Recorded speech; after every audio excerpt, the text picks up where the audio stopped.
ရွာလုံးကိုထိတ်လန့်တုန်လှုပ်စေခဲ့သောညီအကိုဝမ်းခွဲဖြစ်ဦး၏ဇနီးဖြစ်သည်အာမီရှို့တပ်ရဲ့ကြိုးပမ်းမှုမအောင်မြင်ခဲ့ရာမလုံဆန်နိုင်သောဖြစ်ပုံဤညီအရင်ကရုပ်အလောင်းကိုရေသွင်းများထဲဆွပြစ်မှုကြီးရွာတရွာဤငယ်ချမ်းရည်သည်ခဏချင်းပျက်စီးသွားဖို့ကိုမြင်ရောက်ကြည့်လိုက်ပါကြောက်မဲ့ဖွယ်ကောင်းသောရှို့ဖက်ချက်များနှင့်အော်ဟစ်တံများကြောင့်ထိုအဖြစ်အပျက်တိုင်းမိသားစုဝင်တဦး၏ဇနီးဖြစ်သူအာမီရှို့တပ်ရဲ့ကြိုးပမ်းခဲ့တော်လည်းမအောင်မြင်ခဲ့ပဲထိုကြိုးပမ်းမှုကပို၍ကြောက်မဲ့ဖွယ်ကောင်းသောဝမ်းနည်းဖွယ်အဖြစ်ကိုဦးတည်ခဲ့လေသည်စိတ်ပြအားငယ်နေသောခေပုံ၏ညီငယ်ကသူမကိုတပ်ဖြတ်ကသူမ၏ရုပ်အလောင်းပြီးသောရည်သွင်းမြောင်ကြီးတစ်ခုထဲဆွပြစ်ခဲ့သည်ဤဒီမှာတာမန်ရာဇဝတ်မှုတစ်ခုများမဟုတ်ပါလူတို့၏စိတ်ဝိညာဉ်အတွင်းကအမောင်ထုကြီးကိုဖော်ထုတ်ပြသလိုက်ခြင်းဖြစ်သည်မိသားစု၏အပြုံးများခြင်းရင်းနှီးမှုများအောက်တွင်ဖုံးကွယ်ထားသောရှိုးဖက်ချက်များနှင့်လုံးစော်မှုများတဖြည်းဖြည်းပေါ်ထွက်လာရာတချီ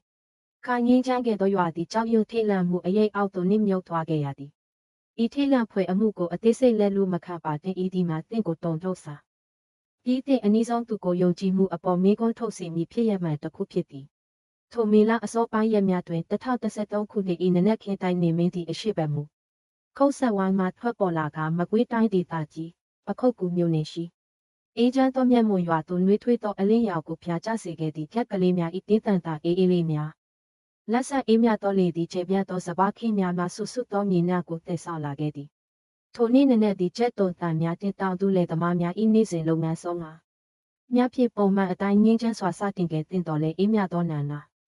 လေကိုထိုးဖောက်သောအော်ဟစ်တန်များကြောင့်ငင်းချမ်းမှုပျက်စီးသွားခါရပြေးရွာသားများအလုံးခိတကနာကျက်တည်တည်သွားကအိမ်များမှပြေးထွက်လာခဲ့ကြသည်အသက်အရွယ်ရနေပြီဖြစ်သောလေသမားဥဖို့သာသည်သူ၏လေကွက်ရှိရသွင်းမြောက်စနာကိုစစ်စစ်နေစဉ်ဘဝတွင်တခါမှမပြောလင်းဖူးသောအရာကိုတွေးလိုက်ရသောအခါအလွန်တုန်လှုပ်သွားခဲ့သည်ရေခမ်းချောက်နေသောရေသွင်းမြောက်အောက်ခြေတွင်မယီမောအမည်ရှိအသက်30ခန့်ရှိအမျိုးသမီးငယ်တစ်ဦး၏ခန္ဓာကိုယ်သည်ပါလွှာသောအေးဦးတန်စာဖြင့်ပွဲထသောရှုပ်မြေပေါ်တွင်မောင်းလျက်သားလင်းလျောင်းနေသည်ဥဖို့သာ၏တလုံးသားသည်ရက်တန့်လူမတတ်ဖြစ်သွားခဲ့ပြီးထိုကြောက်မက်ဖွယ်မြေ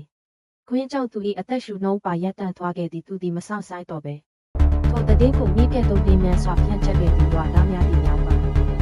ါတွေ့စုဝေးလာကြပြီးတစ်ဦးချင်းစီ၏မျက်မှောင်များသည်ကြောက်ရွံ့မှုတည်တည်ခါတို့ပြင်ဖြူဖတ်ဖြူရောဖြစ်နေကြသည်ဤကဲ့သို့သောတိတ်ဆိတ်မြင့်ချင်းရွာတွင်ဝမ်းနည်းဖွယ်အဖြစ်ဆိုးဖြစ်ပွားလိမ့်မည်ဟုမြည်သူများမယုံကြည်ကြပေမကြမီမှာပင်ပခုတ်ကူမြို့နယ်ရှိမြန်မာနိုင်ငံရဲတပ်ဖွဲ့စခန်းမှရဲအရာရှိများရောက်ရှိလာခဲ့သည်ရွာအုပ်ချုပ်ရေးမှူးကိုတိုင်လည်းရောက်လာပြီးမယုံကြည်နိုင်ခြင်းချင်းဝါကျင်းများပြည့်နေသောမျက်လုံးများဖြင့်အမျိုးသမီးငယ်၏ရုပ်အလောင်းကိုကြည့်ရှုခဲ့သည်ထက်မြက်သောအသိဉာဏ်ကြောင့်လူသိများသောစုံစမ်းစစ်ဆေးရေးရဲအရာရှိအတွေ့အကြုံရာဒုတိယရဲမှူးကြီးအောင်ကျော်ကစုံစမ်းစစ်ဆေးမှုကိုချက်ချင်းလက်ခံခဲ့သည်သူသည်အမျိုးသမီးငယ်၏ရုပ်အလောင်းပတ်လည်တွင်ဖြည်းချင်းစွာရှောက်ကအသေးစိတ်တောင်းကိုလေ့လာခဲ့သည်ပျက်စီးနေသောအဝတ်အစားများမမှန်သောခန္ဓာကိုယ်အနေအထားချင်းလည်းပင်ရှိတာများသည့်သူမသည်ပုံမှန်တည်ဆုံခြင်းမဟုတ်ကြောင်းဖော်ပြနေသည်စုဝေးကြည့်ရှုနေသောရွာသားများသည်ထိုအမျိုးသမီးငယ်ကိုမြည်သူမြည်ဝါဖြစ်ကြောင်းမှတ်မိလာကြသည်သူမသည်အသက်30အရွယ်မယီမို့သို့မဟုတ်မုံမဖြစ်ပြီးရွာတွင်သူမ၏လက်ပါမှာကြောက်တာမကသူမ၏ကျင်နာမှုတင်ရင်ကျေးမှုများကြောင့်လဲလူသိများသူဖြစ်သည်သူမသည်ကိုထက်၏ဇနီးတင်မိသားစု၏တစ်ဆက်အနီးရှိတစ်ထပ်အင်လာလာလေးတွင်အတူနေထိုင်သောကိုဖုံး၏မိမဖြစ်သည်မွန်သည်မိသားစုကိုအမြဲတမ်းဂရုစိုက်သူအဖြစ်လူသိများသည်သူမသည်ခင်ပွန်းနှင့်သားသမီးများအတွက်အမြဲတမ်းချက်ပြုတ်ပေးပြီးအိမ်နီးခြင်းများကိုနှွေးထွေးသောအပြုံးဖြင့်နှုတ်ဆက်လေးရှိသည်သို့တော်ဤနနက်ခင်းတိုင်းမွန်နာဤအပြုံးသည်ထာဝရပျောက်ဆုံးသွားခဲ့ရသည်သူမ၏အသက်မဲခန္ဓာကိုယ်သည်မြေပြပေါ်တွင်ငြိမ်သက်စွာလဲလျောင်းနေပြီးစိတ်ကူးမရင်နိုင်သောအကြမ်းဖက်မှုအတွက်တိတ်ဆိတ်သောတတ်သည်ဖြစ်နေသည်ဒုတိယရဲမှူးကြီးအောင်ကျော်တင်သူ၏အဖွဲ့သည်လုပ်ငန်းစတင်သောအခါအခင်းဖြစ်ပွားရပတ်လေရှိလေတို့သည်တိတ်ဆိတ်သွားသည်သူတို့၏ခြေတံများချင်းရွာသားများ၏ကြားတကြားအသက်ရှူတံများကိုတာကြားရသည်လူတိုင်းကြောက်လန့်တကြားဆိုင်ကြားနေကြပြီးမြည်သူများစကားမပြောကြပေတချိန်ကငင်းချမ်းခဲ့သောမြတ်မွေရွာဒီယခုအခါဝမ်းနည်းမှုနှင့်ကြောက်ရွံ့မှုများဖြင့်ဖုံးလွှမ်းသွားခဲ့သည်ရွာသားများစွာ၏မျက်လုံးများတွင်ဤဝမ်းနည်းဖွယ်အဖြစ်ဆိုးသည့်မတရားမှုတစ်ခုဖြစ်သည်လူအများကချစ်ခင်လေးစားသောချစ်ခင်ကျင်နာတတ်သောအမေထင်ဇနီးတစ်ဦးဖြစ်သောမယားဒီအမှမိုက်ဆုံးသောရက်ဆက်မှု၏ဖြစ်သွားခဲ့သည့်မိကုံးများပုံထွက်လာသည်ညီသူကဤသို့ရက်ဆက်သောအမှုမျိုးကိုကျူးလွန်ဝါပါသည်အပေချသည်ဒုတိယရဲမှူးကြီးအောင်ကျော်သည်မယီမို၏မျက်နှာကိုအလေးအနက်ကြည့်ရှုခဲ့ပြီးညီမြပင်သိငယ်သောအရာဖြစ်စေကမူချေရာတိုင်းသည်အမှန်တရားကိုဖော်ထုတ်ရန်သည်ဖြစ်ကြောင်းနားလည်ခဲ့သည့်ဤနနက်ခင်းသည်မျက်မှော်ရွာအတွက်ပုံမှန်နနက်ခင်းမဟုတ်တော့ပေနေမင်းသည်ဆက်လက်ထိုးလင်းနေတော်လဲရွာ၏ငင်းချမ်းမှုသည်ပျောက်ကွယ်သွားခဲ့ပြီ ထိုနေရာတွင်လူတိုင်း၏ဘဝကိုထာဝရပြောင်းလဲပြမည်ဝမ်းနှင့်ဖွယ်ရာအမောင်ထုကအစားထိုးလိုက်သည်ထိုဝမ်းနှင့်ဖွယ်တွေ့ရှိမှုသတင်းသည်မျက်မှော်ရွာတရွာလုံးသို့မနစ်ပိုင်အားတွင်းပြင်မြန်စွာပြန့်ထန်သွားခဲ့သည့်ရွာသားများသည်မြောင်းဝန်းကျင်သို့ပြုတိုးလာကြပြီးမယီမို၏ရုပ်အလောင်းကိုကြောက်ရွံ့မှုတင်ဝမ်းနှင့်မှုတို့ရာခံစားချက်များဖြင့်ကြည့်ရှုခဲ့ကြသည်မွန်မွန်ကိုတည်သောလူတိုင်းသည်စိတ်ဖိကြိုက်ကြသည်အမျက်ပြုံးရွှင်သော၏အမျိုးသမီးသည်ယခုအခါထာဝရထွက်ခွာသွားခဲ့ပြီးကြီးမားသောဝမ်းနည်းမှုများကိုတာချန်ထားခဲ့သည့်တချိန်တဲမှာပင်မယီမို၏ခေပေါ်ကဟဲ့သည်မိသားစု၏တစ်ဆက်ငယ်အနိရှိတစ်ထအေကတိုင်းငြိမ်သက်စွာထိုင်နေသည်သူ၏မျက်လုံးများသည်ဗလာဖြစ်နေပြီးထုတ်ခမ်းများသည်အသက်မထွက်ဘဲတော်ရင်နေသည်သူ၏ဇနီး၏အမိကိုခေါ်ဆိုတိုင်းမုံမူဦးမုံမူဟူ၍တိုးတိုးလေးသာထွက်ပေါ်လာခဲ့သည်သူ၏ခန္ဓာကိုယ်သည်အားအင်ချိနေနေပြီးစွမ်းအင်တင်မျောလင်းချက်များအားလူသူ၏ဇနီးထွက်ခွာသွားခြင်းဖြင့်အတူပျောက်ဆုံးသွားခဲ့တဲ့ကဲ့သို့ပင်စိုင်းကျင်ဘက်အားဖြင့်ကိုထက်ထက်ငယ်ရွယ်ပြီးအရက်ရှိသောကိုထက်၏မိဖြစ်သူကိုဖုံးသည်ဖြောင့်မတ်စွာရနေသည်သူ၏မျက်နှာထားသည်ငြိမ်သက်ပြီးမိသည့်စိတ်ခံစားမှုကိုများပြသခြင်းမရှိပေအခင်းဖြစ်ပွားပြီးကတည်းကသူသည်အရေးကြီးသောအရာအလုံးကိုစီမံခန့်ခွဲနေခဲ့သည့်ဧည့်သည်များကိုလက်ခံခြင်းရဲကိုအစောပိုင်းအချက်အလက်များပေးခြင်းတင်သူဖန်တီးထားသောဇာတ်လမ်းကိုလူသည်ယုံကြည်စေခြင်းတို့ဖြစ်သည်သူ၏လိုကဲ့သို့ငြိမ်သက်မှုသည်အတွေ့အကြုံရှိစုံတောက်တူရဲမှုကြီးအောင်ကျော်အားချက်ချင်းပင်တစ်ခုခုမှနေကြောင်းခံစားစေခဲ့သည်ကိုဖြက်မမမကိုနောက်ဆုံးပဲတော့တွေ့တာလဲညကာလာအောင်ကျော်ကတည်ငြိမ်ပြီးလေးနက်သောအတန်ဖြစ်မိသည်ကိုထက်ဒီကောင်းငုံကအရင်ညကအသေးစိတ်အလုံးကိုမှတ်မိရန်ကြိုးစားတော်လဲသူ၏ဝမ်းနည်းမှုကြောင့်သူ၏အတန်သည်လေကြားထဲတွင်ပျောက်ကွယ်လူနေပါဖြစ်နေသည်ကိုပေါင်းကစိတ်အေးလက်အေးဖြင့်ပြန်ဖြစ်သည်မယီမိုသည်သူမ၏ရင်းနှီးသောတငယ်ခါထန်သွားရန်ည8 နာရီကတွင်အိမ်မှထွက်ခွာသွားပြီးထိုညတွင်ပင်သူမကအတူအိတ်ကောင်းအိတ်နိုင်သည်သူဆိုသည်ဒါပုံမှန်ပါပဲဗျာကျွန်တော်အမကသူမကိုစကားတွေပြောဖို့သွားတွေ့နေရှိပါတယ်ဘုကိုပေါင်းကပြောသည်အောင်ကျော်သည်စကားလုံးတန်းကိုမှတ်သားထားတော်လဲသူ၏အတိညာကကိုဖုံး၏ညာမှုသည်လုံးဝပြည့်စုံလုံးနေပြီးကိုထက်၏လုံးရတင်စကားလုံးတိုင်းကသူထင်းချို့နေကြောင်းတတိပေးနေသည်ကိုထက်သည်ခေါင်းညစ်ခြင်းတို့မဟုတ်စားကအနှင်းငယ်ဖြစ်ဆွဲခြင်းမပြုမီကိုဖုံး၏မျက်နှာကိုအမျက်ကြည့်နေလေရှိရာသူ၏စကားလုံးတန်းကိုအတိပြုချက်လိုအပ်နေတဲ့ကဲ့သို့ပင်ဤအပြုအမူသည်ညီဖြစ်သူဖုံး၏သူအကိုအပေါ်ပါနတ်သောစိတ်ပိုင်းဆိုင်ရာထဲလာသောတငယ်ချင်းများချင်းဆွေမျိုးများကိုစတင်စစ်မေးခဲ့သည်လူတိုင်းသည်မယီမွန်သည်ကောင်းမွန်သောတစ္ဆာရှိသောမိသားစုကိုဂရုစိုက်သည်အမျိုးသမီးတဦးဖြစ်ကြောင်းသဘောတူကြသည်သူမသည်အိမ်နီးချင်းများကိုအမြဲကူညီသည်လူတို့၏တန်ရှင်းရေးကိုဂရုစိုက်သည်မိသားစုကိုပထမနေရာတွင်ထားသည်သူမတင်သိမဆက်ဆံသောသူများပင်သူမ၏ရုပ်သားမှုနှင့်ကောင်းမြတ်မှုများကိုလေးစားကြသည်ဤအချက်ကအောင်ကျော်ဤကောင်းထဲတွင်ကြီးမားသောမိကောတစ်ခုကိုဖြစ်ပေါ်စေသည်ညီသူကထိုသို့သောကောင်းသောအမျိုးသမီးကိုထိခိုက်အောင်လုပ်ရဲပါသည်အပေကြောင့်နီအောင်ကျော်သည်ကိုဘောကမယီမွန်နောက်ဆုံးတွေ့ဆုံခဲ့သူဟုဆိုသောသူမ၏ယင်းသည်သောတငယ်ချင်းမင်းမြတ်ထံသို့သွားရန်ဆုံးဖြတ်ခဲ့သည့်စုံစမ်းစစ်ဆေးရေးအဖွဲ့မှဤအိမ်သို့ရောက်သောအခါသူတို့သည်ဝမ်းနည်းမှုကြောင့်တတိလေလူနေပါဖြစ်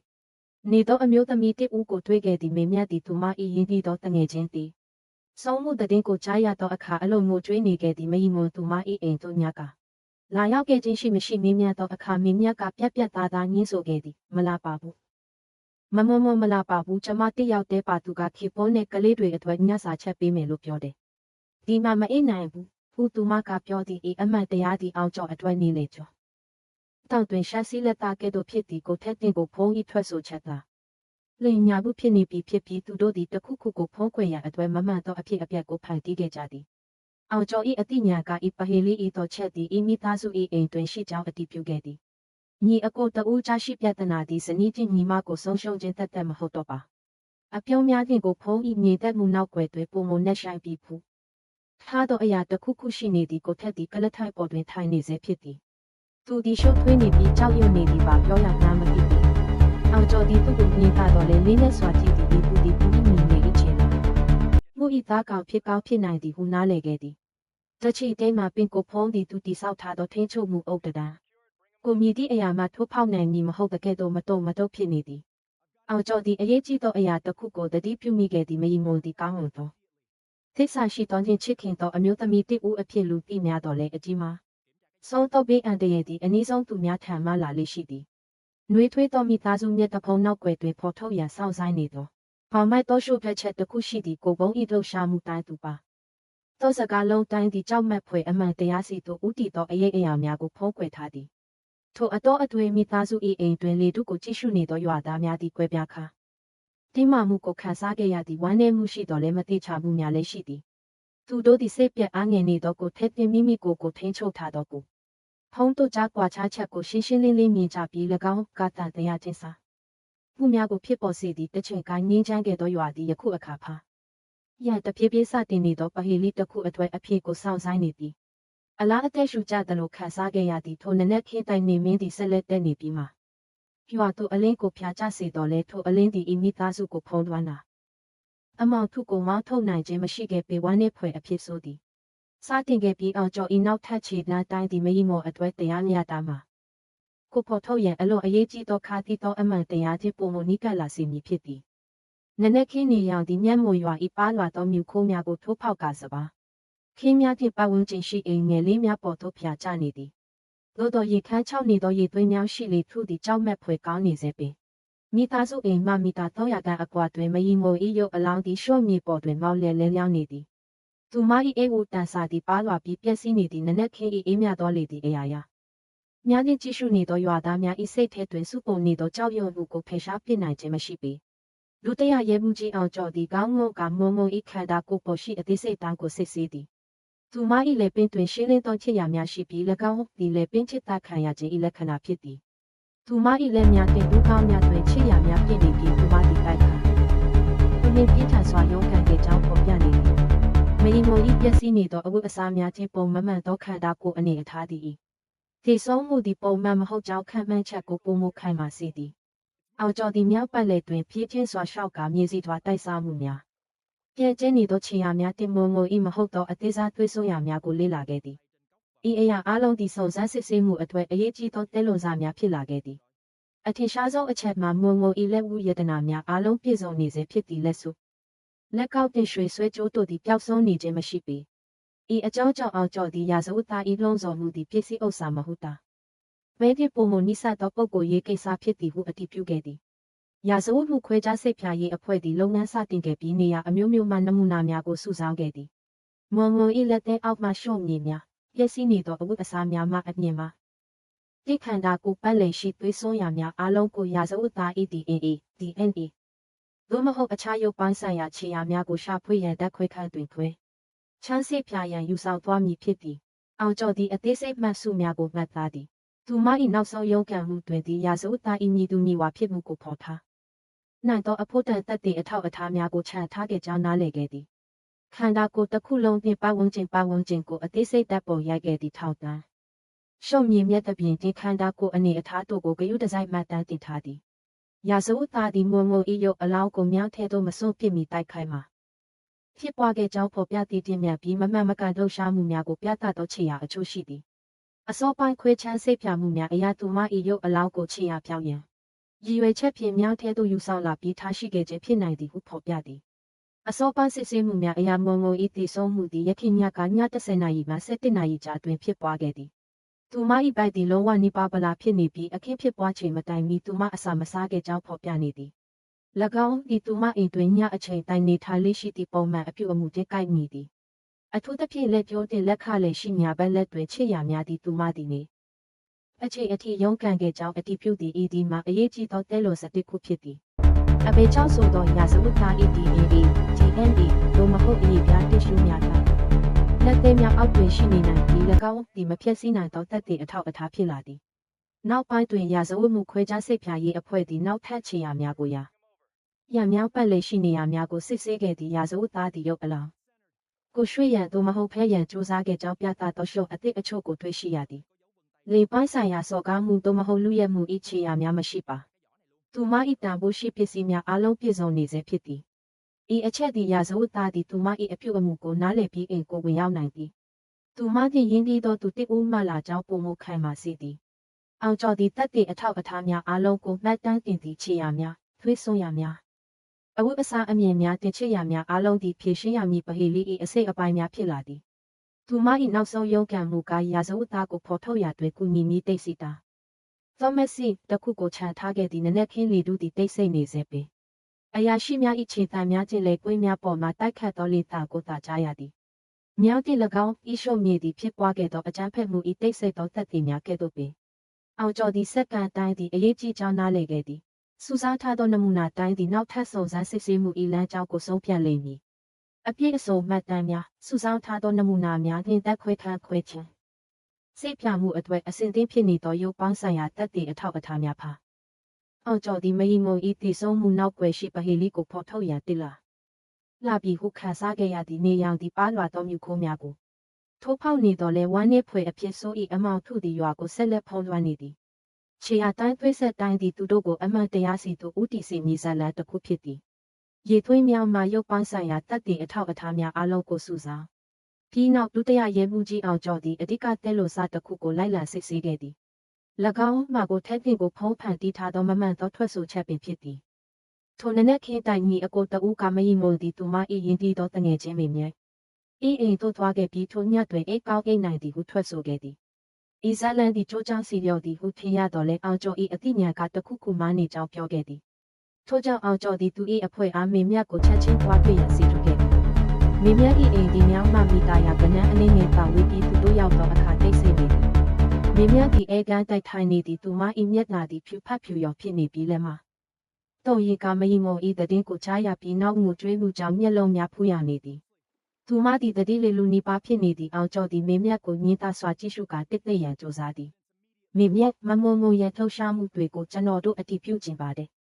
ညကသူမခမည်းအင်ကိုလာခဲ့တာတကယ်လားဟူအောင်ကျော်ကတည်ငြိမ်ပြီးလေးနက်သောအတန်ဖြင့်မေးသည်မေမြတ်ကငိုတန်ဖြင့်ခေါင်းရမ်းသည်မလာပါဘူးလုံးဝမလာပါဘူးကျမတယောက်တည်းပါမုံမလာခဲ့ဘူးသူကခိပွန်းနဲ့ကလေးတွေအတွက်ညစာချက်ပေးမယ်လို့ပြောတယ်ဒီမှာမအိမ်နိုင်ဘူးမေမြတ်ဤစကားများသည်အောင်ကျော်အတွက်ရှက်စီလက်သားကဲ့သို့ဖြစ်သည်ကိုထက်တင်ကိုဖုံးဤမမှန်သောထွက်ဆိုချက်သည်အမှန်မဟုတ်ကြောင်းသက်သေပြခဲ့ပါ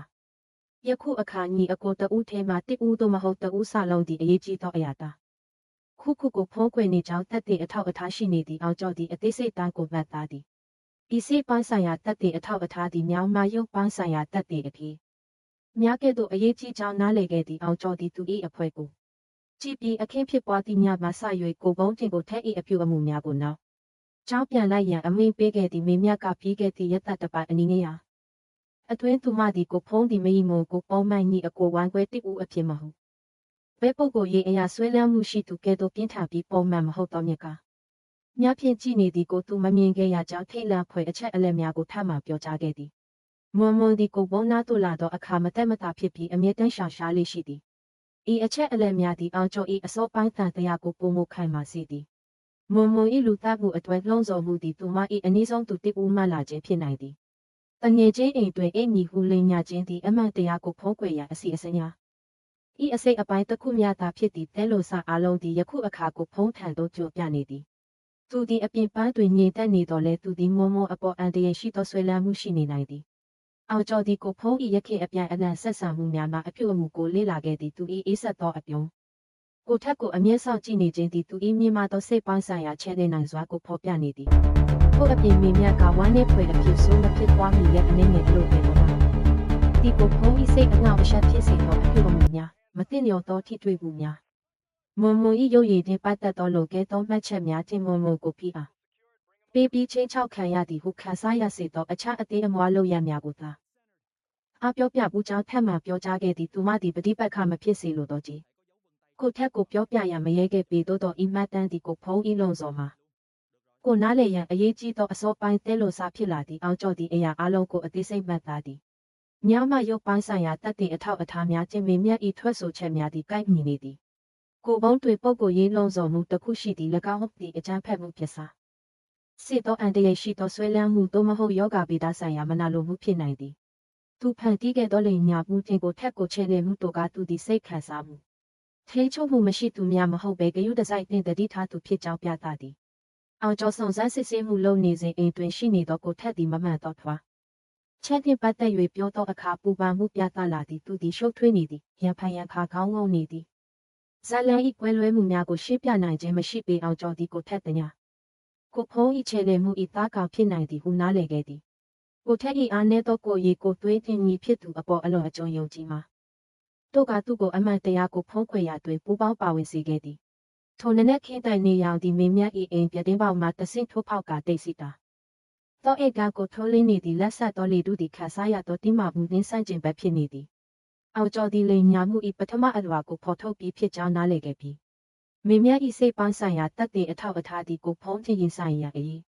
ကြီးသောအခြေခံအုံမြဖြစ်လာသည့်ဂယုမဆိုင်ပါကကိုဖုံးသည့်ဇက်လန်အသစ်တစ်ခုကိုဖန်တီးနိုင်သည်သို့မဟုတ်သူ၏အကိုကိုဆက်လက်ချေနေနိုင်သောကြောင့်ကုံလုံးသွားသောစက္ကန့်အတိုင်းသည့်အရေးကြီးသည်မြောက်မှတက်တဲ့အထောက်အထားများချင်းမိမြတ်ဤထွက်ဆိုချက်များဖြင့်အောင်ကျော်ဒီစုံစမ်းစစ်ဆေးမှုလမ်းကြောင်းသည်မယီငိုဤအမှန်တရားစီသို့မကြမီဦးတည်တော်မူဟုပုံမယုံကြည်လာသည်သူမထွက်ခွာသွားတော့လဲသူမဤနောက်ဆုံးရုံးကန်မှုနှင့်ဖော်ထုတ်လိုက်တော်မှာသောထွက်ဆိုချက်တို့ကြောင့်သူမသည်စုံတောက်များကိုစစ်မှန်သောရာဇဝတ်သားထံသာဦးတည်စေရန်စတင်ခဲ့ပြီးဖြစ်သည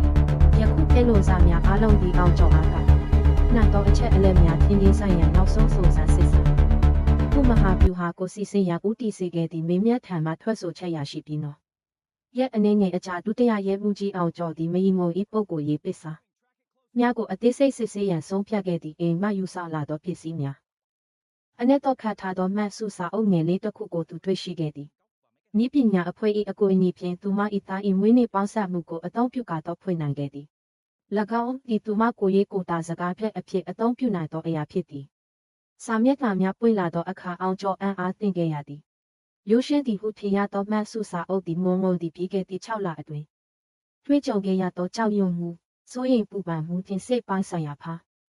များပြည့်တဲ့နေသောစာသားများဖြင့်ပြည့်နေသည့်ပထမစာမျက်နှာများတွင်သူမှာအိမ်တွေ့ရှိစဉ်အထူးသဖြင့်ကိုဖုံးဤပုံမှန်မဟုတ်သောမျက်လုံးများချင်းပတ်သက်ကာကျွေးတိုးပွားလာသောစိုးရိမ်ပူပန်မှုများကိုပြောပြသည့်ညီအကိုဝိုင်းခွဲတစ်ဦးကဲသို့မဟုတ်ပဲပုဂ္ဂိုလ်ရေးအရာဆွဲလန်းမှုရှိသူတစ်ဦးကဲ့သို့ဖြစ်သည်အောင်ကျော်သည်စကားလုံးတိုင်းကိုအသေးစိတ်ဖတ်သည်ငုံငုံဤစာကြောင်းတိုင်းသာသူမရင်ဆိုင်ခဲ့ရသောစိတ်ပိုင်းဆိုင်ရာဖိအားအတွေ့တိတ်ဆိတ်သောတက်တည်ဖြစ်ကြောင်းနားလည်ခဲ့သည်ကိုဘုံဤရီမုံဤထိလွယ်ရှလွယ်သောအစိတ်အပိုင်းများကိုမကြခဏထိတွေ့ခြင်းသူမ၏ရုပ်ရည်ဖြင့်ပတ်သက်သောလုံကဲသောမှတ်ချက်များချင်းမုံမုံကိုဖိအားပြီးချင်းချောက်ခံရသည်ဟုခန်းစားရစေသောအခြားအသေးအမွှားအပြုအမူများအကြောင်းမှတ်တမ်းတင်ထားသည်သူမသည်အမြဲတမ်းရှောင်ရှားရန်အကွာအဝေးကိုထိမ့်သိမ်းရန်ခြင်းသားသမီးများနာချက်ပြုတ်ခြင်းဖြင့်မိမိကိုယ်ကိုအလုံးများနေစေရန်ကြိုးစားခဲ့ကြောင်းရေးသားခဲ့သည်သို့တော့ကိုဖုံးသည်အမြဲတမ်းစောင့်ကြည့်ပြီးလိုက်နေသည်ဟုထင်ရသည်နောက်စာမျက်နှာများသည်ပုံမပြင်းထန်လာသည့်ဝမ်းနည်းဖွယ်အဖြစ်ဆိုးမဖြစ်ပွားတည့်ရဲ့အလိုတွင်အိမ်တိုက်လူမရှိစဉ်ကိုဖုံးသည်မွန်းမို့ကိုဒီကားတွင်စောင့်နေခဲ့သည်သူသည်မွန်းမို့ကိုညီအကိုဝိုင်းခွဲတစ်ဦးအဖြစ်အိမ်သို့ရောက်ရှိလာကြတဲ့ကချစ်မှာကျောင်းဝခံခဲ့ပြီးသူမ၏ခေပုံကိုထက်သည်သူမချင်းမထိုက်တိုင်ကြောင်းတင်းသူသာပြင်သူမအားစစ်မှန်သောပျော်ရွှင်မှုကိုပေးနိုင်သည်ဟုဆိုသည်မွန်းမို့ကပြင်းပြထန်ထန်ညှင်းဆန်ခဲ့ပြီးကိုဘုံမရပါကကိုထက်ကိုပြောပြမည်ဟုရေးသားခဲ့သည်ဤလိုရကြောင့်မွန်မုံဤစိတ်ပိုင်းဆိုင်ရာဖိအားသည့်အမြင့်ဆုံးအထိရောက်ရှိသွားခဲ့ပြီးသူမ၏နောက်ဆုံးမှတ်တမ်းသည့်တုံးရင်းနေသောစကားလုံးများဖြစ်နေသည်သူကကျမကိုညှင်းပိတ်တဲ့အတွေ့နောင်တရလိမ့်မယ်လို့ပြောခဲ့သည်ဟုသူရေးသားခဲ့သည်ဤမှတ်တမ်းသည့်မြောက်မှရုပ်ပိုင်းဆိုင်ရာတတ်သည့်အထောက်အထားများမွန်မုံဤလက်ပေါ်ရှိချရာများအဝတ်အစားအမြင်များတွင်သွေးစွန်းရာများတို့ပေါင်းစပ်လိုက်သောအခါကိုဖုံးတွင်ယောဂဗေဒဆိုင်ရာဆွဲလန်းမှုရှိခဲ့ပြီး၎င်းသည်ရုပ်ပိုင်းဆိုင်ရာချင်းခါ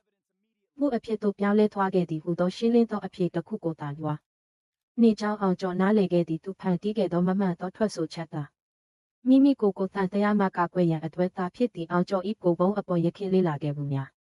းသူဤအေးဆက်သောအပြုံးကိုထက်ကိုစောင့်ကြည့်နေခြင်းတို့ကစိတ်ပိုင်းဆိုင်ရာခါနိုင်စွမ်းနှင့်ပတ်သက်သောခံမှန်းချက်ကိုပုံမခိုင်မာစေသည်ဤသက်တဲ့အထောက်အထားဖြင့်အောင်ကျော်သည်မုံငုံဤမှတ်စုစာအုပ်မှစိတ်ပိုင်းဆိုရတတ်တဲ့အထောက်အထားများကိုရုပ်ပိုင်းဆိုင်ရာတတ်တဲ့အထောက်အထားများဖြစ်ပေါ်ခါကိုဖုံးကိုတိုက်ရိုက်ရင်ဆိုင်ရန်နောက်ခြေနားကိုစီစဉ်ခဲ့သည်သူမ၏မှတ်စုစာအုပ်သည်အမှန်တရားကိုဖော်ထုတ်ရန်သောချက်ဖြစ်ကြောင်းသူသိသည်အဘေကြောင့်ဆိုသောမွန်ငုံသည်သူမ၏နောက်ဆုံးရုံးကန်မှုတင်သူမ၏ပုဂ္ဂိုလ်လားကြီးမှတ်တမ်းများမှာတစ်စစ်မငင်းနိုင်သောတတ်တဲ့အထောက်အထားများကိုခြံထားခဲ့သည်အောင်ကျော်သည်သူ၏အဖွဲ့အားမယီငုံ၏မှတ်စုစာအုပ်မှဖြစ်ရမည်၏အစီအစဉ်ကိုအားချင်းချုပ်ရန်အမိန့်ပေးခဲ့ပြီးကိုဖုံးတင်တန်တရားဖြစ်ဖွယ်အပြိုင်အတန်ဆက်ဆံမှာမြတ်ကိုအလေးပေးကဖြစ်လာသောမြစ်စုံစမ်းစစ်ဆေးမှုအတွဲမဟာဗျူဟာမြောက်မိကုံးများကိုပြင်ဆင်ခဲ့သည်ခြေနှမ်းတောင်းကိုဘုံရင်ဆိုင်ရသောအခါအကြောင်းပြချက်အသစ်များမဖန်တီးနာစေရန်သို့မဟုတ်သူ၏အကိုကိုဆက်လက်ချေနေနိုင်ခြင်းမရှိစေရန်ဒီဇိုင်းပြုလုပ်ထားသည်မတ်စုစာအုပ်ကိုဖတ်နေစဉ်ကာလသည်အောင်ကျော်အားတစ်ချိန်တည်းတွင်စိတ်ဝင်စားမှာဒီဝမ်းနည်းမှုကိုခန်းစားစေသည်မွန်ငုံသည်ကြီးမားသောဖိအားများကိုရင်ဆိုခဲ့ရတော့လဲသူမ၏နောက်ဆုံးမှတ်တမ်းမှာတစ်ဆင့်သူမသည်စုံတောင်းများကိုရာဇဝတ်တာထံသို့ဦးတည်စီမီတတ်တဲ့အထောက်အထားများကိုမှတ်တမ်းတင်ခဲ့သည့်တတ်တိကိုပြသခဲ့သည်ဤဒီမှာအရေးကြီးသောပြောင်းလဲမှုတစ်ခုဖြစ်သည်သူမထွက်ခွာသွားတော့လဲမော်မှာ တီကိုဖုံးကိုဝန်ခံရဦးတီစီတီအလွန်အဖို့တန်သောတဲလွန်စားများကိုပေးခဲ့သည်နနက်ခင်းနေရောက်သည့်အောင်ကျော်ဤရုံးခန်းပြတင်းပေါက်မှတဆင့်ထိုးဖောက်ကဆုံးစမ်းစစ်စေးရေးအဖွဲ့ကိုဖုံးလွှမ်းနေသောတင်းမာမှုနှင်းဆန့်ကျင်ဘက်ဖြစ်နေသည်အောင်ကျော်ဒီကိုဖုံးဤစိတ်ပန်းဆိုင်ရာပထမအလွာကိုပေါ်ထုတ်ပြီးဖြစ်ချက်နားလေခဲ့ပြီးမုံမုံဤမှန်ဆူစာအုပ်ဒီရာဇဝတ်သားတင်တိုက်ရိုက်ရေးဆိုင်ရာအခြေခံအုပ်မြင့်ဖြစ်လာသည်မြောက်မှတက်တဲ့အထောက်အထားများတင်မုံမုံဤမှန်ဆူစာအုပ်ဒီကွက်လက်မရှိသေးအမှန်တရားကိုဖော်ထုတ်ရန်တော့ချက်ဖြစ်လိမ့်မည်ဤနားလေမှုဖြစ်အောင်ကျော်ဒီအမှန်တရားဖော်ထုတ်မှုနိကလာပြီးဟုခန်းစားခဲ့ရသည့်ရုပ်ပန်းဆိုင်ရာ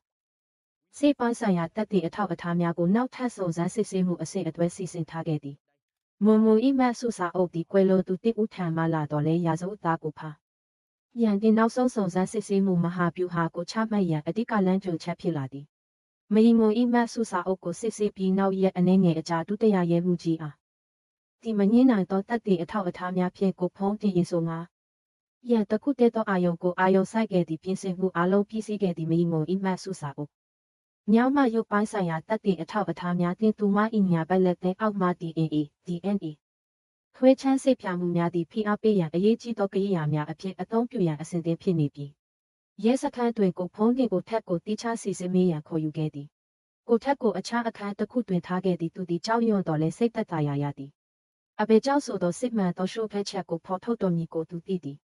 အောင်ကျော်သည်မွန်ငုံဤမတ်ဆုစာအုပ်ကိုပြသခြင်းဖြင့်ကိုထက်ကိုစတင်စစ်မေးခဲ့သည်ကိုထက်သည်ဖြည်းချင်းစွာဖတ်သည်သူ၏မျက်နှာသည်ဖြူဖတ်ဖြူရောဖြစ်နေသည်နောက်ဆုံးတွင်သူသည်ဝမ်းနည်းမှုနှင့်ရှုပ်ထွေးမှုတို့ဖြင့်ငိုကြွေးခဲ့သည်တငယ်ချင်းအိမ်သို့သွားမည်ဟုလိန်ညာခြင်းသည်သူ၏ဆန္ဒမဟုတ်ဘဲကိုဖုံး၏အမိန့်ဖြစ်ကြောင်းသူကိုခံခဲ့သည်တချီတဲမှပင်ကိုဖုံးသည်အခြားစစ်ဆေးခန်းတစ်ခုတွင်ထိုင်နေသည်သူသည်မြင်သက်ပြီးယုံကြည်သူရှိသည်လိုက်ရရုပ်ပန်းဆိုင်ရာတက်တဲ့အထောက်အထားမရှိပါကကိုထက်၏ကိုခံချက်သည်သူကိုချုပ်နှောင်နိုင်မည်မဟုတ်ဟုသူယုံကြည်သည်သို့တော်အောင်ကျော်သည်အေးကြသောတက်တဲ့အထောက်အထားတစ်ခုကိုပြင်ဆင်ထားခဲ့သည်၎င်းမှမုံငုံ၏နောက်ဆုံးရုံးကန်မှုမှရရှိသောသူမ၏လက်သေးအောက်မှ DNA နမူနာပင်ဖြစ်သည် DNA ကိုခွဲခြမ်းစိတ်ဖြာပြီးကိုဖုံး DNA နှင့်နှိုင်းယှဉ်ရန်အစဉ်သင့်ဖြစ်နေပြီအောင်ကျော်သည်အခန်းထဲသို့ဝင်လာပြီးကိုဖုံးကိုတည်ငြိမ်ပြီးလေးနက်စွာစိုက်ကြည့်သည်ကျွန်တော်တို့မှာမမွန်မွန်ရဲ့နောက်ဆုံးရုံးကန်မှုကတက်တဲ့အထောက်အထားရှိပါတယ်ခမရဲ့ DNA ကိုသူမရဲ့လက်သေးအောက်မှာတွေ့ခဲ့ရတဲ့ဒီကိစ္စကိုလိမ်လို့မရတော့ဘူးခမမြင်းနေဦးမှာလားကိုဖုံးဒီသိစိတ်နေသည်သူဒီအပြုံးတည်တည်နေဖြစ်ကြိုးစားတယ်ကျွန်တော်ဘာကိုဆိုလို့တဲဆိုတာမသိဘူးမတော်တဆဖြစ်ကောင်းဖြစ်နိုင်တယ်ဟုတ်သူကဖြစ်ပြီးတည်ငြိမ်မှုကိုထိန်းသိမ်းရန်ကြိုးစားသည့်အောင်ကျော်သည်အပြင်စလို့မလုပ်ပါသူဒီဖိအားကိုဖြည့်ချင်းစွာတိဆောက်ရမည်ကိုသိသည့်အောင်ကျော်သည်တတ်တဲ့အထောက်ကားမြားကိုဇပွဲပေါ်တင်လိုက်သည့်ကိုဘုံဤဆွဲလန်းမှုကိုမှတ်တမ်းတင်ထားသောမုံမုံဤမှဆုစာအုပ်မြောက်မှရုပ်ပိုင်းဆိုင်ရာတတ်တဲ့အထောက်အထားများမုံမုံဤလက်ပေါ်ရှိတန်ရာများဤတပ်ပုံများ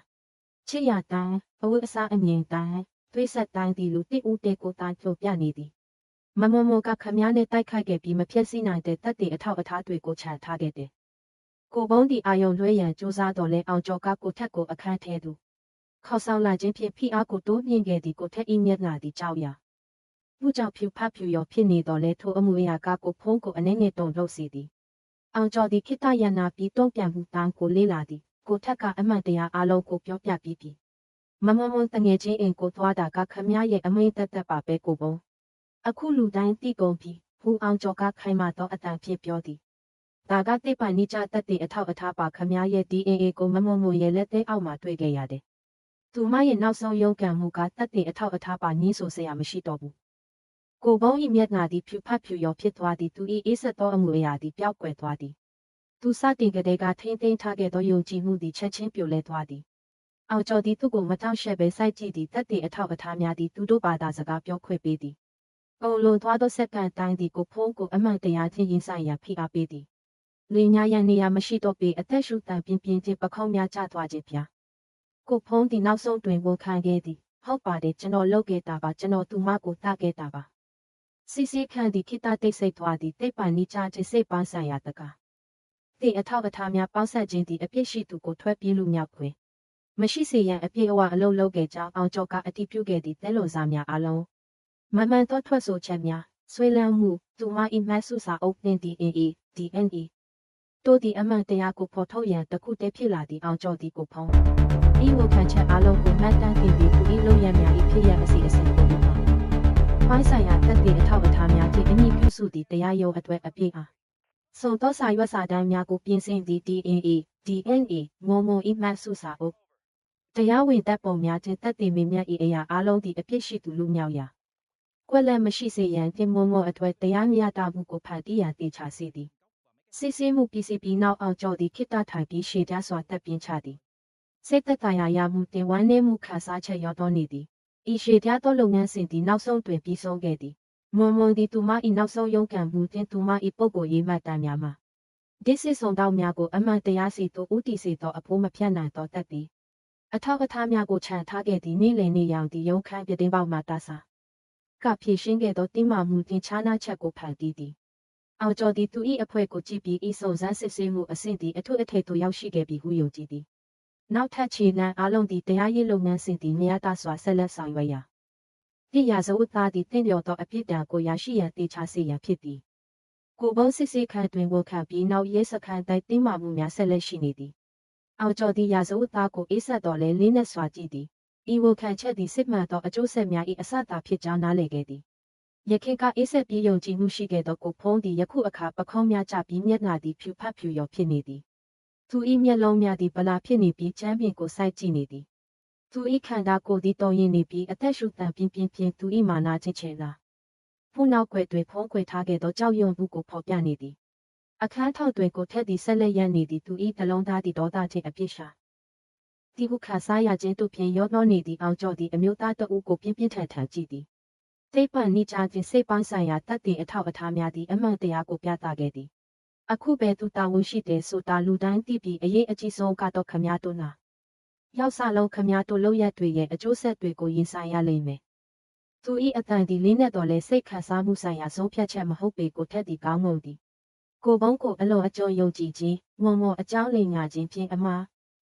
တရားကိုဖုံးကွယ်ခွင့်ပြုခြင်းတို့အတွက်သူဝမ်းနည်းသည့်မျက်ရည်များသူ၏ပါပြပေါ်ကိုစီးကြသည်ကိုဘုံရခင်ကပြောခဲ့သောစကားလုံးတိုင်းသည်ယခုအခါသူ့ကိုချောက်ပြန်နေသူ၏ဇနီးမုံမုံသည်သူယုံကြည်တဲ့သူ၏လက်ဖြင့်ခံစားခဲ့ရပြီးနောက်ဆုံးတွင်သည်ဆုံးခဲ့ရချိန်တွင်သူသည်သူ၏ညီ၏အမိန့်များကိုတတိမေလျော့စွာလိုက်နာခဲ့ပြီးမှမှန်သောစင်ကြေးများကိုဖန်တီးခဲ့သည့်အောင်ကျော်သည်ကိုထက်သူတည်ဆောင်ရမည်စီတာပိုင်းဆိုင်ရာဝန်ကိုအပြည့်အဝခံစားရစေရန်ကနတာတိတ်ဆိတ်နေစေသည်ခမည်းကအဲ့ဒီလိန်ညာမှုမှာပါဝင်ခဲ့တဲ့ခုအောင်ကျော်ကပြောသည်ဒါပေမဲ့ဒါကခမည်းကိုတိုက်ရိုက်အပြစ်ပေးတာမဟုတ်ဘူးခမည်းကအမှန်တရားကိုဖုံးကွယ်သူတည်ဦးအနေနဲ့ဥပဒေကိုရင်ဆိုင်ရဦးမယ်ဒါပေမဲ့အဓိကရာဇဝတ်သားမဟုတ်ဘူးကိုထက်ဒီကောင်းငုံသည်သူဒီငိုသားကိုထိန်းချုပ်နိုင်ခြင်းမရှိပေသူဒီသူ၏ကောင်းကိုကန်ထားပြီးမိမိကိုတည်ငြိမ်အောင်ကြိုးစားတော်လဲအပြစ်ရှိသည်ဟုခံစားရခြင်းသည်အလွန်လေးလံနေသည့်တစ်ချိန်တည်းမှာပင်ကိုပုံသားသူ့ကိုဗလာမျက်လုံးများဖြင့်ကြည့်သည်ရန်ဖန်ရခါတုံရင်သည်လူမြောက်ရန်လမ်းမရှိတော့ကြောင်းနားလည်လိုက်သည်သူဂယုတစိုက်စီစဉ်ခဲ့သောအခါမှုအစီအစဉ်အားလုံးသည်ချက်ချင်းပြိုလဲသွားသည် DNA သက်တင်အထောက်အထားမြားတင်မုံမုံဤမှတ်စုစာအုပ်တို့ကသူ့ကိုတင်းတင်းကြပ်ကြပ်ချုပ်ထောင်ထားသည်ကိုဘုံကိုတရားရုံးအတွက်ပြည့်စုံသောဖြစ်ရအစီအစဉ်ကိုစုဆောင်းရန်နောက်ထားပါစစ်စစ်ခန်းသို့ခေါ်ဆောင်သွားရန်အောင်ကျော်ကအမိန့်ပေးခဲ့သည့်အသေးစိတ်တိုင်းသည်ရှင်းလင်းရမည်သက်တင်အထောက်အထားတောင်းကုန်မည်သူများငင်းဆိုရန်မကြိုးစားနိုင်စေရန်အသုံးပြုမည်နောက်ထပ်စစ်စစ်ခန်းသို့သွားရလမ်းတွင်ကိုဖုံးသည့်အပြင်ပန်းတွင်ညင်သက်နေတော်လဲသူ၏ခန္ဓာကိုယ်သည်အနေနဲ့တော်ရင်နေပြီးနည်းနည်းသောတင်းမာမှုကိုဖော်ပြနေသည်အောင်ကျော်သည်အဝေးမှလေ့လာသည့်ရခင်စိတ်ပိုင်းဆိုင်ရာဖိအားကကိုဖုံး၏စိတ်ပြီးဆိုင်ရာကကွယ်ရေးအုပ်တန်းကိုဖျက်ဆီးခဲ့ပြီးဟုယုံကြည်သည်စစ်စစ်ခန်းတွင်အောင်ကျော်တင်သူ၏အဖွဲ့သည်တရားရုံးအတွက်အချက်အလက်အလုံးကစနစ်တကျစီစဉ်ရန်ကိုဖုံး၏လောက်ရတာကို DNA တင်သူမ၏မှတ်စုစာအုပ်မှတက်တဲ့အထောက်အထားများဖြင့်အတည်ပြုခြင်းဖြင့်နောက်ထပ်အဆင့်ကိုစတင်ခဲ့သည်ဤစိတ်ဆက်မပြတ်ဖိအားအောက်တွင်ကိုဖုံးသည်ထိုမြတ်ကသူလုပ်ခဲ့သည့်လောက်ရများကိုရှင်းပြရန်စတင်ခဲ့သည်မွန်မှုညင်းပယ်သောအခါအကြမ်းဖက်မှုအဖြစ်ပြောင်းလဲသွားသောဆွေးနွေးမှုတွင်သူ၏အကိုထက်ကိုသူချဲတဲ့ပုံအောင်ကျော်သည့်စကားလုံးတန်းကိုမှတ်သားသည်စူးစားထားသောဤဖြစ်ရအစီအစဉ်သည်တရားရုံးအမှုအတွက်အခြေခံအုပ်မြစ်ဖြစ်လာမှာဖြစ်ပြီးကိုဘုံလူမြောက်ရန်တွက်လက်မရှိစေရန်တေချာစေသည်အမှန်တရားအလုံးကိုသိရှိသောကိုထက်သည့်ရှင်းလင်းမှုတင်တဲ့ဆိုင်တော်ပါလားမှုတို့ဖြင့်ဆောင်ဆိုင်ခံတိုက်ဆက်လက်ရှိနေသည့်ကိုဘုံကိုယုံကြည်ရန်သူဤဆုံးဖြတ်ချက်ကသူ၏ဇနီးအတွေ့မြည်များဝမ်းနည်းဖွယ်ရလာများကိုဖြစ်ပေါ်စေသည်ကိုသူသိသည်ထိုညတွင်စစ်ဆေးမှုပြီးစီးပြီးနောက်အောင်ကျော်သည်ခိတ္တထိုင်သည့်တက်တဲ့အထောက်အထားဖန်မွန်မွန်ဤမတ်စုစာအုပ်တင်သည်အေခွဲချမ်းစိတ်ပြမှုရလာများကိုကြည့်သည်စိတ်သက်သာရာရမှုတင်ဝမ်းနည်းမှုခံစားချက်ရောက်တော်နေသည်ဤအမှုသည်စုံစမ်းစစ်ဆေးမှုအပိုင်းသက်ပြီးဆုံးလူနိပါဖြစ်တော်လဲမိသားစု သူမတိရာဇဝတ်သားဤစိတ်ပိုင်းဆိုင်ရာဝန်ထုံးဝန်ပိုးသည်ဆက်လက်ရှိနေကုန်မည်ဖြစ်သည်မွန်မွန်သည်သူမဤနောက်ဆုံးရုံးကန်မှုတွင်ပုဂ္ဂိုလ်ရေးမှတ်တမ်းများမှတိစာများကိုအမှန်တရားစီသို့ဦးတည်စေခဲ့သည်နောက်တစ်နေ့တွင်ရဲစခန်းဒီတရားရုံးအတွက်စာရွက်စာတမ်းများပြင်ဆင်မှုများဖြင့်ရှုပ်ထွေးနေသည့်တပ်တင်အထောက်အထားများအလုံး DAA မွန်မွန်ဤမှတ်စုစာအုပ်တရားဝင်တပ်ပုံများချင်းတပ်တင်မည်များတို့ကိုဖြစ်ရအစီအစဉ်သည်ရှင်းလင်းပြီးမငင်းနိုင်ကြောင်းတေချာစေရန်ထပ်မံစစ်ဆေးခဲ့သည်အောင်ကျော်သည်သူ၏အဖွဲ့အားတရားရုံးသည်ဖြစ်တံပေးခြင်းတတ်မဟုတ်ပဲသူမှာအတွက်အမှန်တရားချင်းတရားမျှတမှုကိုဖန်တီးပေးခြင်းလည်းဖြစ်ကြောင်းအလေးပေးပြောကြားခဲ့သည်အမှန်တရားကိုဖန်တီးရာတွင်သူ၏အခမ်းကဏ္ဍကိုယခုနားလည်သောကိုထက်သည့်အဖြစ်ရှိသည်ညာဥခံစားရခြင်းများပြည့်ပြည့်နေတော်လဲတည်ငြိမ်ပုံရသည်အောင်ကျော်သည်သူ၏နောင်တတင်ဝမ်းနည်းမှုသည်တရားရေးလုပ်ငန်းစဉ်တွင်အရေးကြီးသောအစိတ်အပိုင်းတစ်ခုဖြစ်ကြောင်းနားလည်သဖြင့်သူကိုစိတ်ပိုင်းဆိုင်ရာပြင်ဆင်ရန်အခြေပေးခဲ့သည်ကိုပေါင်းသည်မိမိကိုပိတ်ထားသည်သူ၏လုပ်ရများ၏အကျိုးဆက်များကိုစဉ်းစားသည်သူ၏ဗလာမျက်လုံးများသည်သူဖန်တီးခဲ့သောတစ်ပေါင်းများစွာကြာသောဆွဲလန်းမှုလားအမားများသည်ခါတီးသောဝန်ခံချက်ဖြင့်ပြီးဆုံးသွားပြီးဖြစ်ကြောင်းလက္ခဏာဖြစ်လာသည်အောင်ကျော်သည်ရာဇဝတ်သား၏စိတ်ပညာတင်သိပ္ပံနိချသက်သည့်အထောက်အထားများသည်အားမှန်တရားအလုံးကိုဖော်ထုတ်ရန်အတူတကွကိုက်ညီနေကြောင်းနားလည်ခဲ့သည်ညနေပိုင်းတွင်ရုံးခန်းသည်တိတ်ဆိတ်နေသည့်သက်သည့်အထောက်အထားများချင်းစာရွက်စာ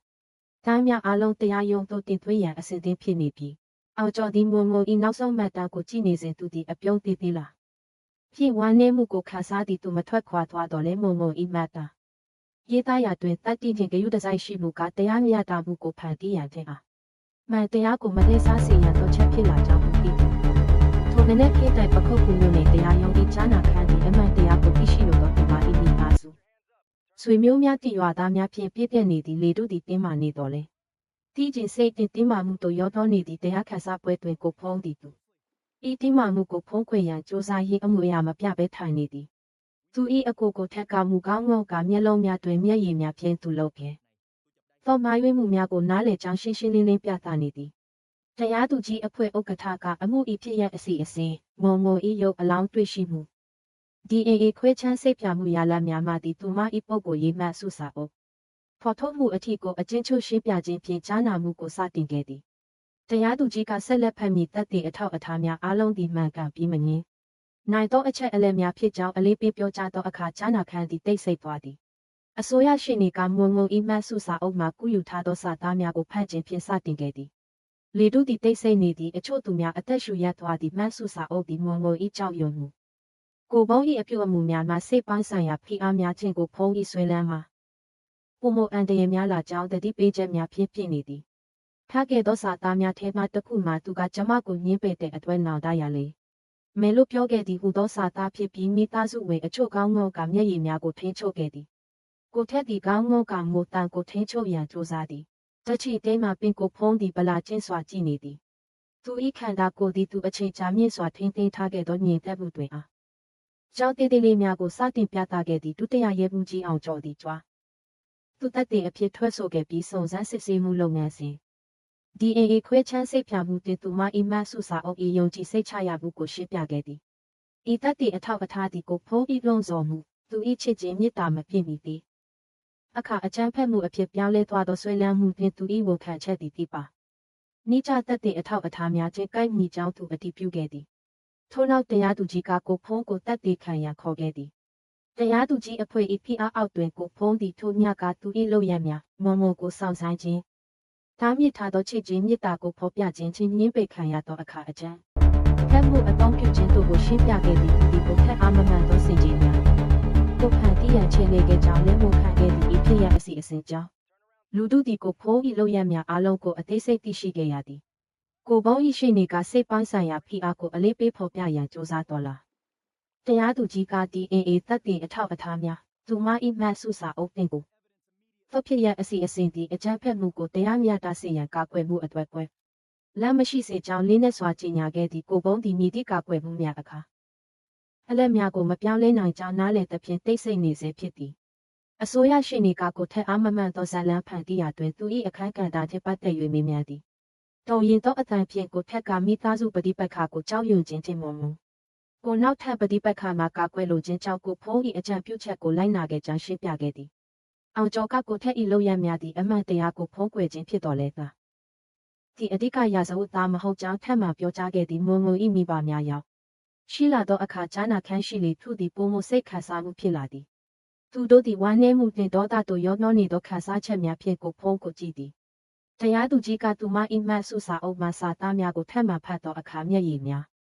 သူတို့၏ပါပြင်ပေါ်သို့စီးကြသည့်စကားလုံးတိုင်းသည်မွန်မွန်တည်ဆုံးခြင်းမတည်သူမ၏ဝေဒနာကိုဖော်ပြနေတကယ်သို့ပင်ဆန့်ကျင်ဘက်အဖြစ်ကိုဖုံးထစ်ကာ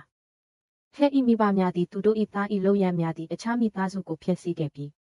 သူတို့၏မိသားစု၏ဂုဏ်သိက္ခာကိုညှဉ်းညူးစေခဲ့ကြောင်းနားလည်သဖြင့်ထိတ်လန့်သွားကြသည်သူတို့သည်ရှက်ရွံ့ခြင်းစိတ်ပြည့်ခြင်းတို့ဖြင့်ကောင်းမွန်ကြသည်သူတို့၏သားသည်ခွင့်မလွတ်နိုင်သောရာဇဝတ်မှုကိုကျူးလွန်ခဲ့ကြောင်းသူတို့သိသည်အောင်ကျော်သည်ဤအရာအလုံးကိုလေးလာသည့်ဥပဒေရေးရာအချက်အလက်များထင်အမှု၏ပြအစီအစဉ်ကိုရှင်းလင်းစွာတင်ပြထားကြောင်းသိချစေသည်တိတ်ပံနိချခြင်းစိတ်ပိုင်းဆိုင်ရာတတ်သိအထောက်အထားများပေါင်းစပ်ခြင်းသည်ရာဇဝတ်သား၏လုံးစော်မှုတင်လို့ရများကိုတရားမျှတမှုဖန်တီးနိုင်ရန်အပင်ညာအဝဖော်ထုတ်ခဲ့ကြောင်းသူတရားသူကြီးအဖွဲ့အားအလေးပေးပြောကြားခဲ့သည်ချာနာမှုနိကလာသောအခါတရားသူကြီးကကိုဖုံးခြင်းကိုထက်ကိုနောက်ဆုံးထုတ်ပြန်ချက်ပေးရန်အချိန်ပေးခဲ့သည်ကိုထက်ကတုံရင်သောအတန်ဖြင့်သူမ၏မိသားစုကိုတောင်းပန်ပြီးအမှန်တရားကိုဖူးရတွင်သူ၏ပါဝင်မှုအထွေနောင်တရန်ကြောင့်ပြောခဲ့သည်ကိုဘုံသည်အမှုအရာမပြဘဲသိစိတ်နေစေဖြစ်သည်သူ၏မျက်နှာသည်မတုံ့ပြန်တော်လဲနောက်ွယ်တွင်စောင့်ဆိုင်နေသောအဖြစ်တန်၏အကျိုးဆက်ကိုနားလည်နေသည်အစိုးရရှိနေကပြစ်ဒဏ်ပေးစာကိုအပြည့်အစုံဖတ်သည့်အချက်တိုင်းသည်ကိုဖုံး၏လူများသည့်ပုဂ္ဂိုလ်ရေးဆွဲလန်းမှုဖြင့်ပြုလုပ်ခဲ့သောကြိုတင်ကြံစည်မှုဖြာ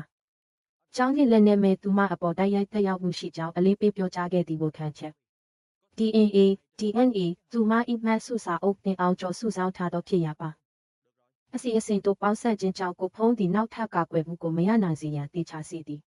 ကိုထက်သည့်အဓိကရာဇဝတ်သားမဟုတ်တော့လဲအမှန်တရားကိုဖုံးကွယ်ရာတွင်ပါဝင်မှုကသောဆွေးချက်များကိုရရှိခဲ့သည့်ဤဒီမှာရိုးသားမှုသည်အရေးပါတော့ပါခြေအနေများကိုရင်ဆိုင်ဖြည့်ရှင်းရာတွင်အဓိကသောချက်ဖြစ်ကြောင်းကြည်ရွယ်ချက်ကောင်းများဖြင့်ပင်ချဲလေမှုကဝမ်းနည်းဖွယ်အဖြစ်ဆိုးကိုပုံမှုဆိုးရွာစေနိုင်ကြောင်းအားလုံးအတွက်သင်ခန်းစာဖြစ်ကြောင်းအောင်ကျော်မှတ်တမ်းတင်ခဲ့သည်